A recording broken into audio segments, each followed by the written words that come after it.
Well, since I've gone on about likability a fair amount, this particular article, I'll link it below, from P.S. Hoffman. 26 ways to write likable characters. Okay, so he's saying make your story impossible to put down, create instant sympathy with your characters. Uh, and he's saying like sympathetic doesn't have to be nice. But the thing is, like for me nowadays, with the way the market's working, they create too many sympathetic, oh, the villain's more interesting. So, you know, I do want to put sympathy in the characters, but I also don't really want to put any sympathy in the villains. There's a few parties that will change hands, like they'll like Anna eventually will come around, but the actual overall true villains of the story, no, there's no redemption for them. It's just, I guess, in a way, with the whole postmodernism literary movement, they want to create too many of these type of cookie cutter, redeem all the villains everywhere. Oh, the villain's more interesting. Da da da da. It's like, no, not for me. Sorry, guys. No matter what you do, like, I'm just tired of it. There are plenty of there's plenty of addicting characters who are prickly, unsavory bastards. Wolverine, Jack Sparrow, Hannibal Lecter. Likable characters don't need to be on the hero's side. These tips are so universal you can use them to turn even the most hateful character into a complex, sympathetic villain that we can root for. I don't feel like rooting for the villain. I just feel like rooting for them to die. You know? Or, basically be sent out of the picture, be sent packing, destroy Sauron, that sort of thing. So, yeah. Let's see. It does have some interesting tips here, but your character must have a great need. Well, yeah, they have to have something that compels them to go along the hero's journey. You know, get Bilbo out that front door and get him packing, and to slay some dragons and stuff. Motivation, why it's important. It will drive the story forward. Yeah, that's true. It will give your readers an instant sympathetic connection with your character. Depends on what kind of sympathetic connections you want to make. Again, most of these people want to do anti-hero, anti-hero, anti-hero, villain, villain, villain, villain. So it's like, no. That's the reason why you won't see me covering too many of modern, post-moral relativism kind of setups.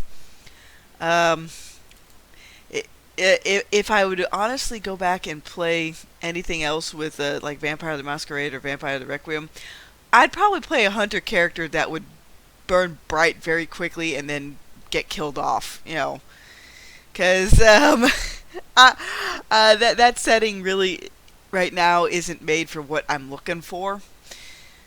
Which is, again, I'm very thankful that my DM's gonna let me go out like a JoJo rather than, what usually happens to most vampires that can't really fit in with kindred stuff. They usually go out like a doormat.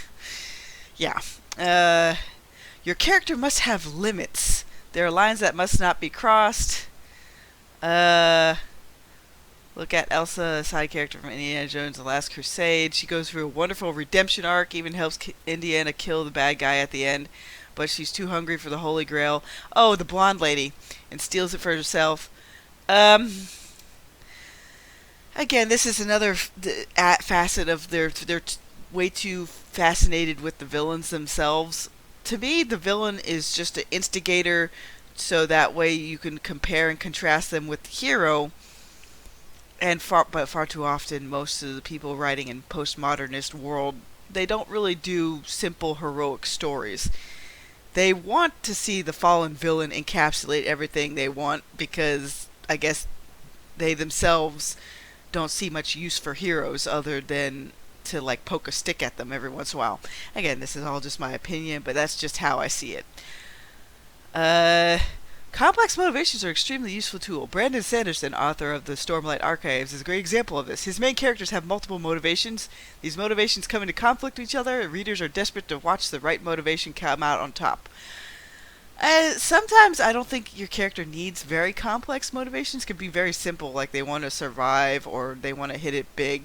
I guess some of the complexity can come later as the story develops. Um, Me personally, when it comes to like a Superman archetype doesn't have very complex motivations. They just want to do good. And they're not too much in internal conflict, which is just fine. Like I can use other people for a little bit of internal conflict, like the side cast, but I really just want to have the one character where they just don't have any doubts about what they're doing. They might have some hang-ups with like how they go about certain things, but because I have to have something to where, kind of like the compare and contrast Eliza with her brother. Her brother's very confident with certain things versus where she's unconfident with like certain direct, offensive action. But I just keep it simple. I really do keep most motivations very simple. Some complexity out later through the actual storyline itself. All these things kind of can give you an idea, but if you don't start writing, then nothing will ever happen. And honestly, as far as Sanderson goes, I like his shorter books, not the Starlight Archive really, or Stormlight Archive, but his God, what was it? See, I'm blanking on all these titles, but no, it's the one with the girl that wanted to be a fighter pilot like her dad, and I like the aspect that it has a little bit more science fiction in it than some of his other selections. But let's see, what else is this thing saying? A sympathetic character does not seek their goal at any cost unless that goal is the character must act selflessly. George R.R. Martin characters are notoriously complex, except for Jon Snow. I don't really believe most of J.R.R. Martin's characters are very complex. Again, that's me, and I don't like his writing, so I don't read much of his books. To me, just looking at it from what little bits I have seen, some of the machinations around them might be a little bit complex, but the characters themselves don't strike me as like, this is just as robust as Dune. Like, yeah, Dune has its own complexities, but I honestly think complexity is in the eye of the beholder. One person's complex character is another person's like, what the fuck is that shit? That's just the way it goes. Yeah.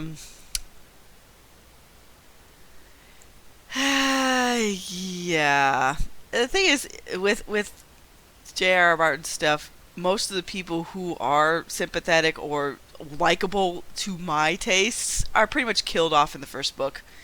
Bye, Ned Stark. Bye. So, yeah, I pretty much gave up on it after that. I'm just like, man, because I think between even Ira's story, I'm like, I followed it for a while. I'm like, nah, it just wasn't doing it for me. Let's see. A friend to all animals. Does your character pet the dog or do you kick the dog? Oh yeah, that is one way to create even more sympathetic characters because most people tend to think like if this character loves animals, that can work, but also depends on the reader. So I don't know if I'm gonna go over all 25 of these. I mean, again, I'll link the article, but let's see. Oh, does the backstory make us feel bad for them? Why do so many stories start with orphans? Which I could even again use Once Upon a Time as an example here. They used that aspect, even though she wasn't really an orphan, she felt like an orphan because of the way the curse worked and her parents having to get her out of there before it was enacted and everything. I guess in a way it's because giving somebody the kind of the orphan background is a easier way, especially if if you're starting your writing journey, to create some more of like an instant sympathy. Which even BioShock kind of does that because, the way Jack was set up, he didn't really have much of a childhood. He was like insta-growth. Like, I think it was only a few weeks and they basically grew from like a baby to like, 18 or 19, maybe 20. I don't think he's much older than that when BioShock 1 starts. just in terms of physicality and like way they super groom. But the trade-off made the good ending feel more fulfilling because he was finally able to create a family that he could love. So I guess I could see why so many things start off with the orphan angle, because you can give a character a little bit more sympathy points, even with like the Harry Potter stuff from what I remember. Yeah. Oh man. First person narrative is the obvious choice, for creating sympathy, because we get to see their emotions, their reactions, etc. But you can use third person limited to replicate this effect. I mean, part of the reason why I chose to do first person and a little bit of third person for the side cast is just so that you can get the immediate effects on Eliza, versus how, I figured third person would be a way to show how the side cast does change, but you still get that personal effect through Eliza and her relationship with them. Let's see. How to create believable, relatable flaws. This should be... Let's see what they do to tackle this one. Let's see. Greed, stupidity, too smart for their own good. Which really means intelligent but not clever. Easily excitable, easily frightened. So here's a resource that attempts to show you how to write lovable flaws. Lovable flaws, here. I'll take a look at this resource for a moment. Let's see, they're saying physical character flaws. Give characters positive attitude to their physical flaws. I guess like, Hunchback of Notre Dame. Find beauty in the eye of the beholder. Emotional or personality flaws. Yeah, which they're linking fucking narcissism. You know what? Honestly, it seems like most of the modern books do narcissism as the biggest flaw, but it's one thing to have flaws. It's another thing to constantly beat people over the head with it. Like I've always said, showcase the character's virtues first and foremost. And of course they got explain your character's flaw, traumatic backstory, conditioning, have authority figures such as parents and teacher instill values in your character that others might consider flaws. Oh boy, it feels like Stockholm syndrome. Okay, let's continue onward. Let's see. Why is self-awareness extremely attractive? Well, you can actually go overboard with this as well. Again, just my opinion. But yeah, is your character a lively, little-bellied coward? Will they still love them if the character's aware of their flaw? Example, Rincewind from Terry Pratchett's The Color of Magic. Yeah. Because people mistake him for, a real magician who has real power. We get to see him wrestle with the identity that others give him and eventually accept who he actually is. I think, honestly, some level of self-awareness in the character of what their overall big hurdles are is something that's kind of needed. I mean, even with Book 2, that's kind of what these trials are about. And I'm even trying to go into why Eliza's not a part of them. One, it's to showcase how the Redeemers deal with things without their leader being there, and also I'm working on putting Arthenon in the second banana slot, where to showcase why he's going to be why he is the second in command, really, or why he's going to be. It's just the way I want to go about doing it. You don't have to follow any advice. You can even learn through trial and error. Take a look at books you enjoy, see what you like about them, and bring that over to your own stuff. That's all I can really say to people. Jeez. Let's see. Quick list of Admiral characteristics. Loyal, modest, charismatic, courageous. Set them up against something and give them an option to be lesser and have them choose the hard road anyway. Like, this person's also using a lot of Harry Potter examples, but I'm talking about when Neville Longbottom stood up to his friends, not because he didn't want to get in trouble, but because he didn't so damn loyal to them. He didn't want to see them get injured. Remember, show don't tell. Oh, here's finger number 1 and here's finger number 2. Fuck don't tell. Fuck that shit. Fuck it. I gotta get this out of me. Fuck that shit. I don't care about show don't tell That is for screenwriter bullshit. Get to the point faster in your frickin' plots. I don't need pages and pages of show and like how pretty the foliage is. Because again, I'm going to throw sort of truth in there. It's like, goddamn, sure, the word count was epic, but it's just like, get to the fucking point. Wheel of Time, get to the fucking point. Stop showing me all this bullshit and get the fucking plot on track. Thank you. So yeah, there you go. That's my berserk button when writing. I fucking hate that rule. Because it's just annoying as fuck. You do what you want with your writing, but realize that there are readers out there where it's like the endless amount of showing will kick us out of a story faster than seeing Lena Dunham naked. Yeah. Ugh. Ugh. Ugh. Okay. Alright. Are brains better than beauty? Yeah, the Hermione Granger, insufferable know-it-all. She's hard to be likable until she uses her vast knowledge to save Ron and Harry from the devil's snare. Intelligence can be a very annoying trait, but find a good use for it or find a way to mete it out in interesting doses. I guess it could be it's considered like a smug, insufferable bastard kind of thing, where if you make a character that's too on the ball, like, because in order for certain plot elements to happen, they have to have hindsight is 20/20, like, oh, we should have seen that coming, that sort of thing. You can have your characters prepare for certain eventualities, but yeah, in order to have some sort of external conflict still go, you can't give them an all-seeing eye. Even in the case of Throne Sight for Eliza, which her brother has an aspect of it, but they're like opposite sides of the coin. You'll see that later, but the crutch I put on the Throne Sight thing is it's a lot to take in, and they only just now got this, so it's not like they can instantly peer across the whole cosmos and see, oh, this is what we gotta do to win. No, it's just gonna be a gradual thing, and even their grandfather only understands a little bit of it, being as attached to the throne of the multiverse as he was for so long. But really, because the whole mechanic was there waiting for the twins, because convergence, But you can have stuff like the One Ring, and even Sauron getting a blindsided by stuff, even if they have like any kind of mystical abilities to see everywhere. Because otherwise you won't have a story if you have an all-seeing, godlike thing that knows everything that's happening all the time. I mean, do I have characters that have a whole lot of wisdom and other things that they can throw out to help the party? Yeah, I do.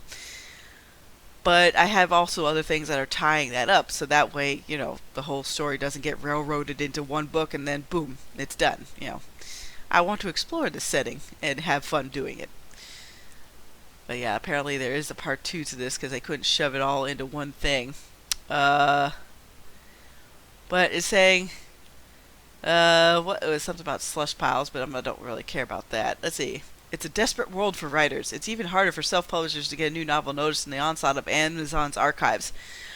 Part of that is how Amazon, again, does its search functions.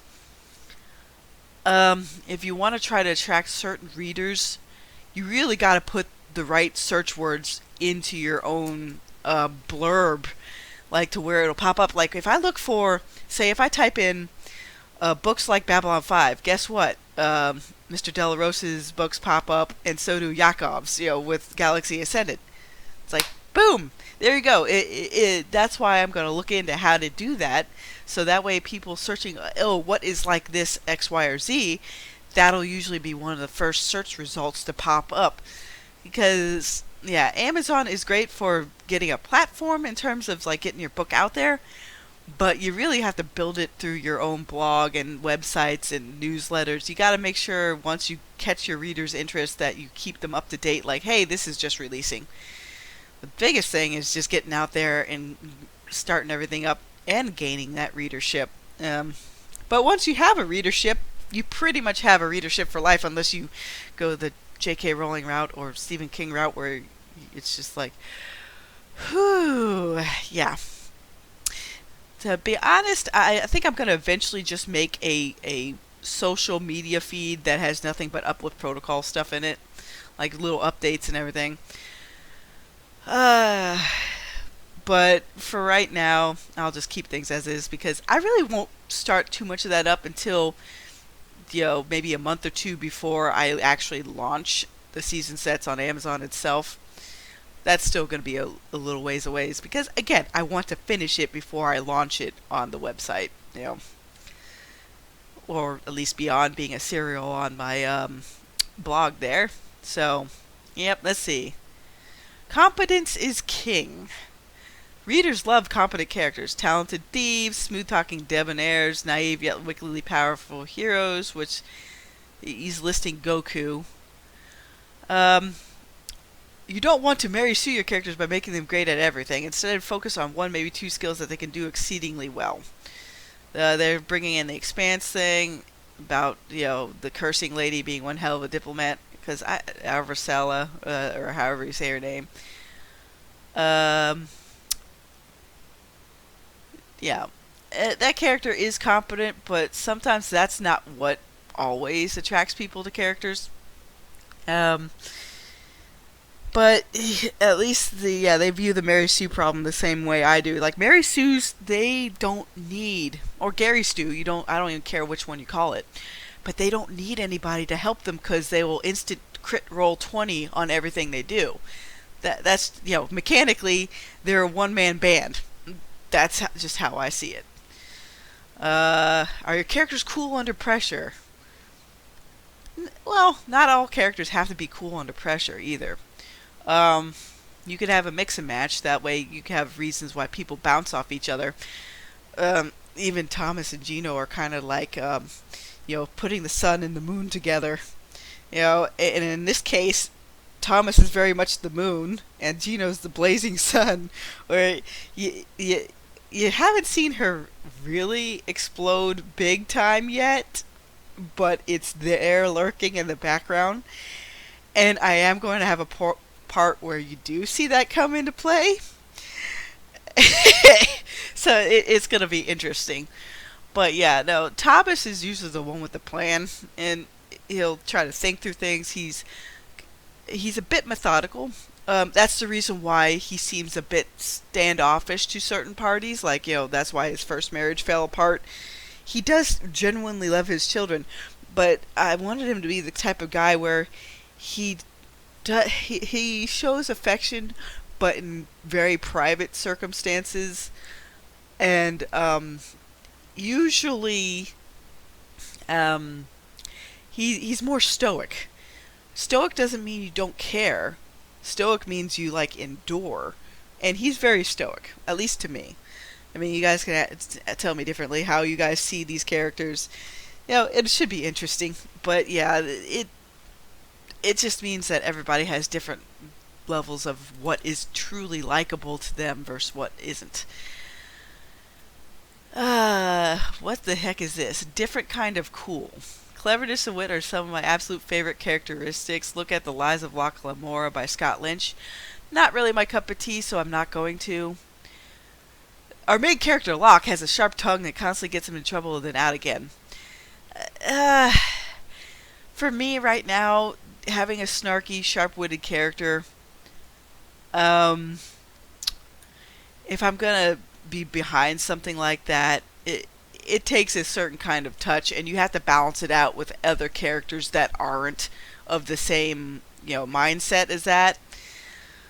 But he does mention Fart of the Wind by Patrick Rothfuss. It's like, ugh. Everybody loves a great storyteller. Clough or Cough or however you say him. He didn't know. I tried to read through a sample of that and oh my god, I was bored out of my gourd. That's an example of too much showing and not enough getting the story to the fucking point. So, yeah. Can your character weather the storm? Then everybody loves an underdog. But if you make everybody the underdog, it kind of loses its meaning, at least to me. We love to watch characters fail. To a point.